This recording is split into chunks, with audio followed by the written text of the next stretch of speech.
আল্লাহর সেজদায় মাটিতে লুটিয়ে পড়লেন মরক্কোর সব ফুটবলার। নাটকীয় জয়ের পর দ্বিতীয় রাউন্ডে তারা সমান পয়েন্ট হলেও মরক্কোর কাছে যেভাবে মরতে মরতে বাঁচল ব্রাজিল। দ্বিতীয় রাউন্ডে কে পাবে দুর্বল দল, কে পাবে সহজ প্রতিপক্ষ, ব্রাজিল নাকি মরক্কো?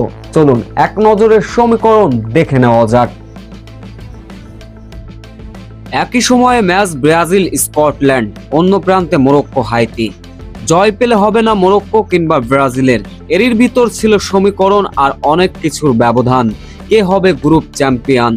এমন অবস্থায় এদিন হাইতির মুখোমুখি হয়েছিল মরক্কো।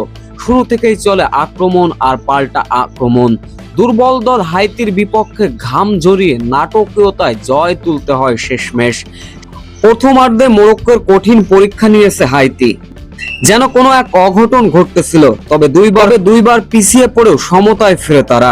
ম্যাচের 10তম শুরুতে অবশ্য লিড পেয়ে যায় হাইতি, তাতে করে কিছুটা ব্যাকফুটে ছিল অবশ্য মরক্কো। ম্যাচে ফিরতে মরিয়া হয়ে ওঠে মরক্কো। প্রথমার্ধের শেষ ভাগে যেন লড়াইটা জমে উঠেছিল বাঘের সিংহের। 39তম মিনিটে হাকিমের গোলে সমতায় ফিরে মরক্কো। এরপর 2 মিনিট যেতে না যেতে আবারও আক্রমণে হাইতি। ডিবক্সের অনেক বাইরে থেকে হাইতি ফুটবলার স্টোর দূরপাল্লার শট, তাতে করে 2-1 লিড পেয়ে যায় হাইতি। প্রথমার্ধের শেষ ভাগ অর্থাৎ অ্যাডেড টাইমে সাভেরিয়ার অসাধারণ গোল, তাতে করে 2-2 সমতায় প্রথমার্ধেতে বিরতিতে গিয়েছিল দুই দল। এরপর দ্বিতীয় অর্ধে এসে যেন চলে আক্রমণ আর পাল্টা আক্রমণ। তবে মরক্কোর সঙ্গে শেষ পর্যন্ত পেরে ওঠেনি হাইতি। 78 থেকে 89 মিনিটের ভিতর আরো 2টা গোল দিয়ে বসে মরক্কো, তাতে করে ভালো খেলেও হারল হাইতি। শেষ পর্যন্ত হাইতিকে 4-2 গোলের ব্যবধানে পিছিয়ে থেকেও মরক্কোর এমন জয় সত্যি অবিশ্বাস্য। হাইতির বিপক্ষে এমন জয়ে 3 ম্যাচে 7 পয়েন্ট নিয়ে গ্রুপ রানার্স আপ হয়ে দ্বিতীয় রাউন্ড নিশ্চিত করলো মরক্কো। এখন প্রশ্ন হচ্ছে, তাহলে মরক্কোর কাছে কিভাবে বাঁচলো ব্রাজিল?